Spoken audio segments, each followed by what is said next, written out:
Гласници на надежта.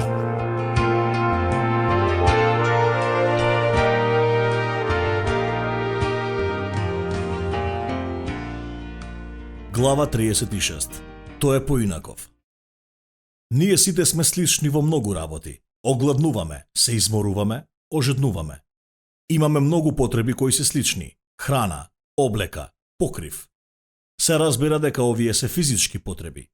Но и во духовниот дел сите ние сме исто така слични. Библијата ни зборува во Римјаните, 3 глава, 23 стих.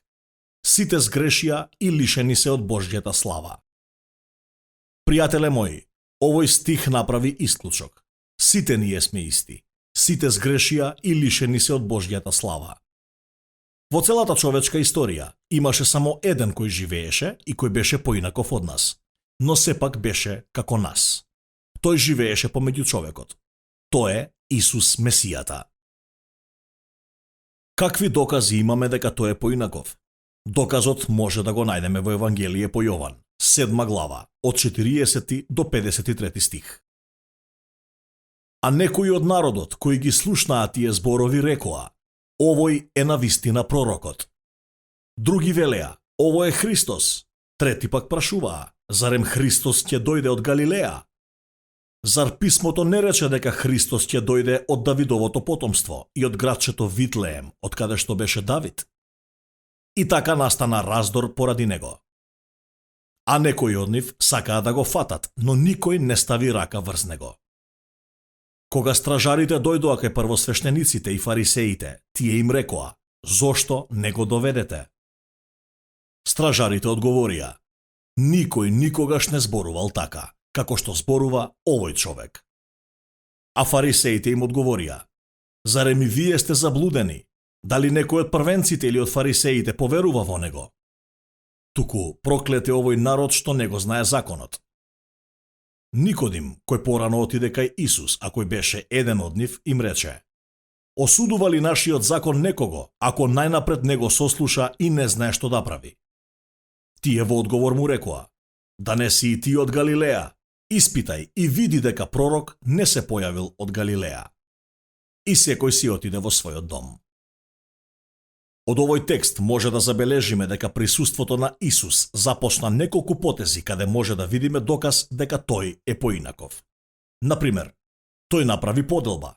Тие се чудеа кој е тој. Некои рекоа дека тој е пророк и со тоа се повикаа на стихот од Излези каде Мојсей рече дека Бог ќе им испрати пророк. Всушност, Бог му рече на Мојсей дека тој ќе подигне некој помеѓу нив пророк како Мојсей. Така тие рекоа дека тој е пророк. Тогаш други велеа: ова е Христос. Зборот Христос значи Месија. Тие го очекуваа него, па некои рекоа: овој е Месијата. Но тие се чудеа од каде тој дојде.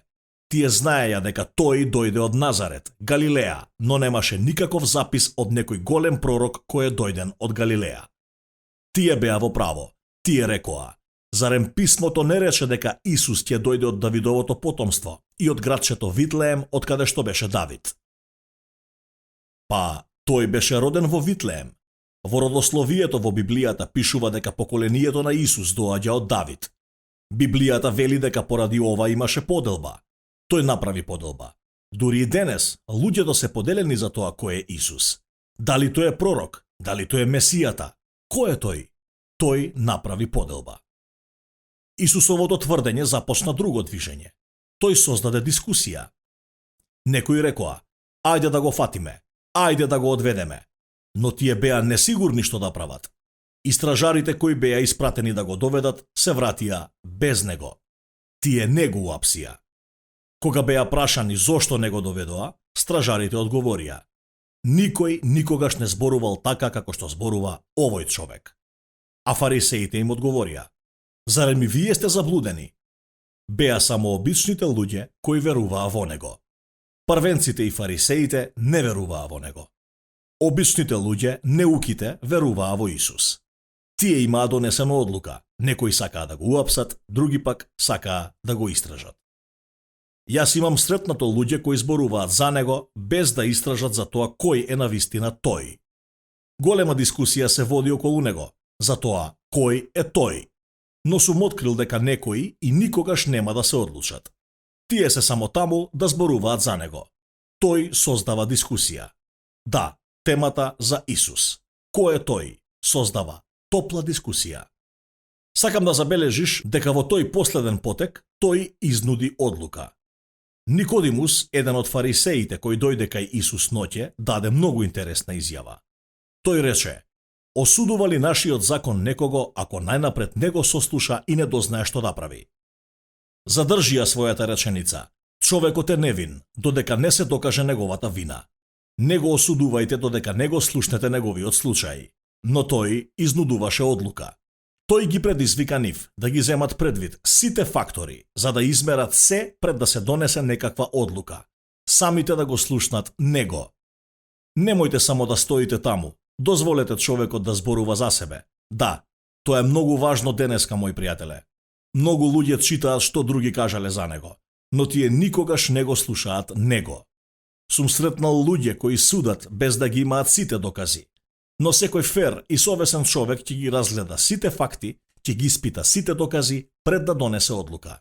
Но одлука мора да се донесе. Исус е поинаков, затоа што тој ќе направи поделба. Тој ќе создаде дискусија. Тој ќе изнуди одлука. Денес е исто како и тогаш. Никој не може да го заземе неговото место. Ти си донесен лице в лице со него. Ти самиот мора да ја донесеш твојата одлука. Дали си спремен за тоа? Гласници на надежта.